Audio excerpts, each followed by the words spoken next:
জলে আগুন থামে সময়, তাই তো আমি তোমারই সাথে। একটা ক্যাপশন কিন্তু এর ভিতরে লুকিয়ে আছে পুরো একটা গল্প। এই পোস্টারে আমরা দেখেছি শাকিব খানকে একদম অন্যরকম ভাবে। না কোনো অ্যাকশন, না কোনো রাগ, বরং একটা শান্ত গভীর আবেগী মানুষ। তার চোখ বন্ধ, মনে হচ্ছে সে হারিয়ে গেছে ভালোবাসার মধ্যে।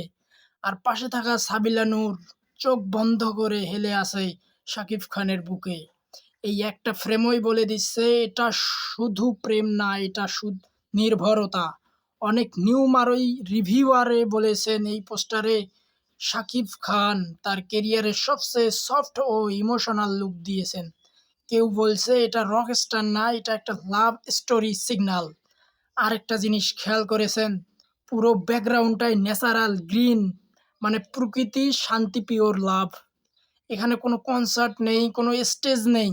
মানে কি, এই রকস্টার শুধু গান না, হয়তো একটা অনুভূতির গল্প। কিন্তু ক্যাপশনটা জলে আগুন থামে সময়, এটা কি বোঝাচ্ছে? হয়তো তাদের ভালোবাসার সামনে সব বাধার হার মানবে, অথবা সময় থেমে যাবে কিন্তু এই সম্পর্ক ভাঙবে না। তবে একটা প্রশ্ন থেকেই যায়, এই পোস্টার কি আমাদের ভুল পথে চালাচ্ছে, নাকি এটা আসলেই একটি ডিপ লাভ স্টোরির ইঙ্গিত?